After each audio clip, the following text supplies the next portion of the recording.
2024 കുസാറ്റിൻ്റെ BTech പ്രോഗ്രാമുകളുടെ real time counselling അഥവാ spot അഡ്മിഷൻ്റെ notification വന്നിട്ടുണ്ട്. അപ്പോൾ ഇതിനു മുമ്പ് ഒരു പ്രാവശ്യം സ്പോട്ട് അലോട്ട്മെൻറ്റ് നോട്ടിഫിക്കേഷൻ വന്നിരുന്നു. അതിനുശേഷം ഡേറ്റ് ഒന്ന് മാറ്റി വെച്ചിരുന്നു. അതിനുശേഷം വന്ന നോട്ടിഫിക്കേഷനാണിത്. അപ്പോൾ ഇതിലെ കാറ്റ് 2024 റാങ്ക് ലിസ്റ്റിൽ ഉൾപ്പെട്ട കുട്ടികൾക്കാണ് ഈ സ്പോട്ട് അലോട്ട്മെൻറ്റിൽ അല്ലെങ്കിൽ റിയൽ ടൈം കൗൺസിലിംഗിൽ പങ്കെടുക്കാനുള്ള അനുവാദം ഉണ്ടാവുക. അതിലെ ഡേറ്റ് നോക്കുക, പല ദിവസങ്ങളായിട്ടാണ്. അതായത് 14-ാം തീയതി, ഓഗസ്റ്റ് 14-ാം തീയതി 9 മണി തുടങ്ങി 10 മണി വരെ രജിസ്ട്രേഷൻ ടൈമാണ്. 1 മുതൽ 2000 വരെ റാങ്ക് ഉള്ളവർ, ബിടെക്കിലെ റാങ്ക് ഉള്ളവർ ആ സമയത്ത് ചെല്ലുക. എന്നാൽ 16-ാം തീയതി നടക്കുന്നത് 2001 തൊട്ട് 4000 വരെ ഉള്ളവർക്കാണ്. 19-ാം തീയതി 4001 തൊട്ട് 6000 വരെ, 21-ാം തീയതി 6001 തുടങ്ങി 9000 വരെയും, 22-ാം തീയതി 9001 തുടങ്ങി 13000 വരെയും, 23-ാം തീയതി 13001 തുടങ്ങി 17790 വരെയുമുള്ള റാങ്കുകാരാണ് റിപ്പോർട്ട് ചെയ്യേണ്ടത്. റിപ്പോർട്ട് ചെയ്യേണ്ട സമയം ഏകദേശം സെയിം തന്നെയാണ്. അപ്പോൾ ഈ ആദ്യത്തെ 14-ാം തീയതിയിലെ കൗൺസിലിംഗ് കഴിഞ്ഞതിന് ശേഷം സീറ്റ് ബാക്കിയുണ്ടെങ്കിൽ ആ സീറ്റിന്റെ ഡീറ്റെയിൽ വരും. ഇപ്പൊ ഉടനെ തന്നെ നിലവിലുള്ള സീറ്റ് വേക്കൻസി റിപ്പോർട്ട് ചെയ്യും. ആ വേക്കൻസിയാണ് 14-ാം തീയതി ഫില്ല് ചെയ്യുക. 14-ാം തീയതിയിലെ കൗൺസിലിംഗ് കഴിഞ്ഞ് സീറ്റുകൾ ബാക്കിയുണ്ടെങ്കിൽ വീണ്ടും പബ്ലിഷ് ചെയ്യും.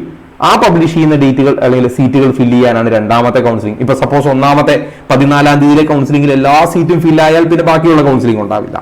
അപ്പൊ എത്ര സീറ്റ് ഫില്ലായോ അതിന്റെ ബാക്കിയുള്ള വേക്കന്റ് സീറ്റുകൾ റിപ്പോർട്ട് ചെയ്തിട്ട് അപ്പൊ നിങ്ങൾക്കത് നോക്കാം. നോക്കിയിട്ട് അടുത്ത റൗണ്ട് ഈ 16-ാം തീയതി പോകേണ്ടവർക്ക് പോവാം. അത് കഴിഞ്ഞിട്ട് സീറ്റ് ബാക്കിയുണ്ടെങ്കിൽ 19-ാം തീയതി 4001 തുടങ്ങിയുള്ളവർക്ക് പോവാം. അതിനുശേഷം 21-ാം തീയതി 6001 തുടങ്ങി 9000 വരെയുള്ളവർക്ക് പോവാം. ഇതൊക്കെ സീറ്റ് ബാക്കിയുണ്ടെങ്കിലാണ് അങ്ങ് തുടർന്ന് പോവുക. അപ്പൊ ഈ പറഞ്ഞ ഡേറ്റിൽ ഈ റാങ്കുകാർ മാത്രം അവിടെ റിപ്പോർട്ട് ചെയ്താൽ മതി. ഇനി ഇതിൽ പ്രത്യേകം പറഞ്ഞിട്ടുണ്ട്, candidates who have registered their options through online at the time of option registration are eligible to attend the real time counselling. അതായത് ഈ രജിസ്ട്രേഷന്റെ സമയത്ത് അല്ലെങ്കിൽ ചോയ്സ് ഫില്ലിങ്ങിന്റെ സമയത്ത് ഓപ്ഷൻ വെച്ചവരാണ് ഇതിൽ പങ്കെടുക്കേണ്ടത്. അതേപോലെ candidates who have already been provisionally admitted, ഇപ്പൊ നിലവിൽ ഏതെങ്കിലും ഒരു കോളേജിൽ ജോയിൻ ചെയ്ത ഫീസ് ഒക്കെ പേ ചെയ്ത കുട്ടികൾ need not attend the real time counselling. അവർ കൗൺസിലിംഗിന് പോകേണ്ടതില്ല. They will be considered for the higher option. അപ്പൊ നിങ്ങൾ നിങ്ങളുടെ കാൻഡിഡേറ്റ് പോർട്ടലിൽ നോക്കിയാൽ നിങ്ങളുടെ ഹയർ ഓപ്ഷൻസ് അവിടെ ഉണ്ട്. ആ ഹയർ ഓപ്ഷൻസ് അവിടെ ഇല്ലേ എന്ന് കൺഫേം ചെയ്തേക്കുക. നിങ്ങളുടെ ഹയർ ഓപ്ഷൻസ് അവിടെ ഉണ്ടെങ്കിൽ അത് കൺഫേം ചെയ്ത് വിട്ടേക്കുക. അല്ലാതെ നിങ്ങൾ അവിടെ ചെല്ലാതെ തന്നെ നിങ്ങളെ പരിഗണിക്കും. കാരണം നിങ്ങൾ ഓൾറെഡി ഒരു കോളേജിൽ അലോട്ടഡ് ആണ്. അടുത്തത്, individual call letter will not be send to the candidate. ഓരോരുത്തർക്കായിട്ട് കോൾ ലെറ്റർ പോവില്ല. ഇതാണ് പബ്ലിക് നോട്ടിഫിക്കേഷൻ. ഓക്കെ. ഇനി candidates should register at the venue before 10 AM. 9 തുടങ്ങി 10 വരെയുള്ള സമയത്ത് അവിടെ രജിസ്റ്റർ ചെയ്യണം. ഓക്കെ. ഇനി candidates who do not report before 10 മണിക്ക് മുമ്പ് റിപ്പോർട്ട് ചെയ്യാത്തവരെ കൗൺസിലിംഗിന് കൺസിഡർ ചെയ്യില്ല. 9 തുടങ്ങി 10 വരെയുള്ള സമയത്ത് രജിസ്റ്റർ ചെയ്തവരെ മാത്രമേ പരിഗണിക്കൂ. ഇനി കൗൺസിലിംഗ് വെന്യൂ പറയുന്നുണ്ട് സെമിനാർ കോംപ്ലക്സിലാണ്, near administrative office, Cochin university of science and technology, south Kalamassery. ഇവിടെയാണ് നടക്കുന്നത്. ഇനി കൗൺസിലിംഗിന്റെ സമയത്ത് നിങ്ങൾ കൊണ്ടുപോകേണ്ട ഡോക്യുമെന്റ് എന്താണ്?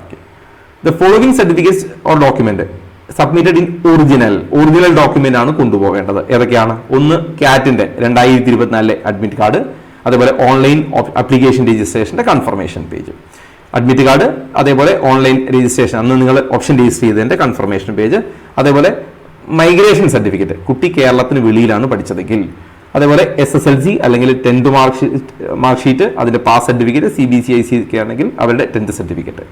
ഇനി +2 മാർക്ക് ലിസ്റ്റ്, അതേപോലെ കേരളൈറ്റ് സ്റ്റാറ്റസ്, അതായത് സ്റ്റേറ്റ് മെറിറ്റ് സീറ്റ് കിട്ടണമെങ്കിൽ നിങ്ങളുടെ നേറ്റിവിറ്റി തെളിയിക്കുന്ന സർട്ടിഫിക്കറ്റ്, അത് ബർത്ത് സർട്ടിഫിക്കറ്റ് പോലുള്ള ഡോക്യുമെന്റ് ആവാം, അല്ലെങ്കിൽ നേറ്റിവിറ്റി സർട്ടിഫിക്കറ്റ് ആവാം. പിന്നെ TC ആൻഡ് കോൺടാക്ട് സർട്ടിഫിക്കറ്റ്, അത് ഇംഗ്ലീഷ് വേർഷനിലായിരിക്കണം, മലയാളത്തിലായിരിക്കും, ഇംഗ്ലീഷിലായിരിക്കണം.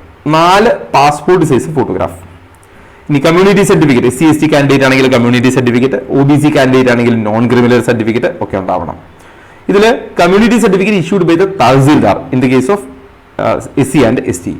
SC/ST കാൻഡിഡേറ്റുകളുടെ കമ്മ്യൂണിറ്റി സർട്ടിഫിക്കറ്റ് തഹസിൽദാർ ഇഷ്യൂ ചെയ്തതായിരിക്കണം.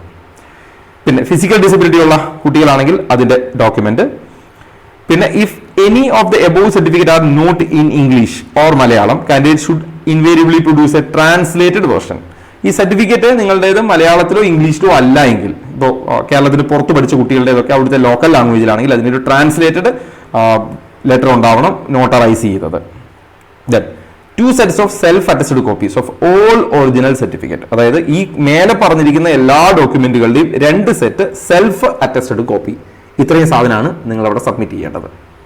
അപ്പോൾ ഓൾമോസ്റ്റ് ഞാൻ കുസാറ്റിന്റെ ബിടെക് പ്രോഗ്രാമുകളുടെ റിയൽ ടൈം അലോട്ട്മെന്റുമായിട്ട് ബന്ധപ്പെട്ട കാര്യങ്ങൾ പറഞ്ഞു കഴിഞ്ഞു. ഇനി ഇതിൽ എന്തെങ്കിലും ഡൗട്ട് നിങ്ങൾക്ക് ബാക്കിയുണ്ടെങ്കിൽ എൻ്റെ നമ്പർ ഉണ്ട്, അതിലേക്ക് വാട്സപ്പ് ചെയ്താൽ മതിയാവും. എൻട്രൻസ് സംബന്ധമായ വാർത്തകളും അപ്ഡേഷനുകളും ഏറ്റവും വേഗം ആധികാരികമായി അറിയാൻ സബ്സ്ക്രൈബ് ചെയ്യുക, ബെൽ ഐക്കൺ അമർത്തുക. ഈ വീഡിയോ മറ്റു സുഹൃത്തുക്കളിലേക്കും ഷെയർ ചെയ്ത് നൽകുക.